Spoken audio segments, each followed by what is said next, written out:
प्रधानमंत्री नरेंद्र मोदी अपने यूएई के दौरे को खत्म करके आगे के विदेश दौरे के लिए वहां से आगे निकले ही थे कि इतनी ही देर में यूएई में एक अटैक की घटना सामने आ गई है। और यह अटैक हुआ है वहां के इकलौते nuclear power plant Baraka nuclear facility में।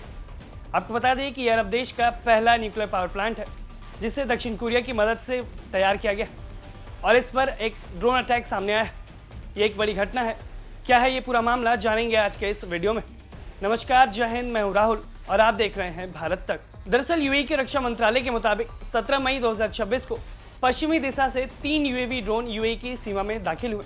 यूएई के एयर डिफेंस सिस्टम ने तुरंत इस पर कार्रवाई करते हुए एक्शन शुरू किया और इन 3 में से 2 ड्रोन को उन्होंने न्यूट्रलाइज कर दिया। लेकिन एक ड्रोन जो था वो अल दफरा के इलाके में जाकर इसी बराका न्यूक्लियर फैसिलिटी के पास के इलाके में बाहर स्थित एक जनरेटर पर जा गिरा, जिसकी वजह से यह हादसा हुआ।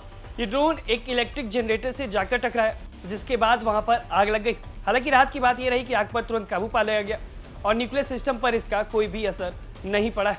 यूएई प्रशासन ने साफ किया है कि इस घटना में किसी के घायल होने की खबर सामने नहीं आई है और रेडिएशन लेवल पूरी तरीके से सामान्य बताया जा रहा है। प्लांट की सभी यूनिट सामान्य रूप से काम कर रही है और फिलहाल अधिकारियों ने जांच शुरू कर दी है ताकि इस बात का पता लगाया जा सके कि आखिर यह हमला कहां से हुआ और इसके पीछे किसका हाथ है। अभी तक किसी भी संगठन या देश ने इसकी जिम्मेदारी नहीं ली है और न ही यूएई की तरफ से किसी पर आरोप तय किए गए। अब बात करते हैं इस घटना के बाद आईएईए की बयान पर। आईएईए वही संस्थान है, यानी कि इंटरनेशनल एटॉमिक एनर्जी एजेंसी, जो कि न्यूक्लियर रिएक्टर न्यूक्लियर फैसिलिटीज पर बयान देती है।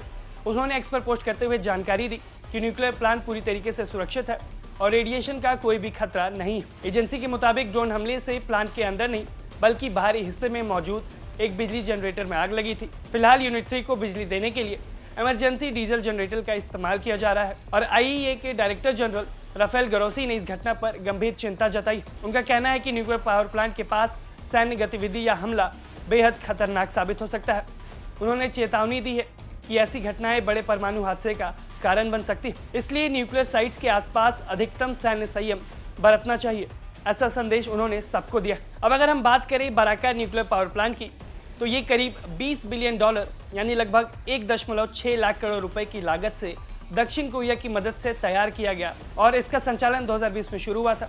ये पूरे अरब वर्ल्ड का पहला और फिलहाल इकलौता कमर्शियल न्यूक्लियर पावर प्लांट है। इसकी लोकेशन भी बहुत महत्वपूर्ण मानी जाती है क्योंकि ये सऊदी अरब और कतर की सीमा के पास मौजूद है। हालांकि यूएई ने अभी तक किसी पर भी सीधा आरोप तय नहीं किया है इस हमले के लिए, लेकिन हाल के महीनों में ईरान, अमेरिका और इजराइल के बीच जारी तनाव ने इस हमले को लेकर ज्यादा संवेदनशीलता बढ़ा दी है। यूएई पहले भी ईरान के ऊपर अपने ऊर्जा और समुद्री इंफ्रास्ट्रक्चर पर निशाना बनाने के आरोप लगाता रहा है।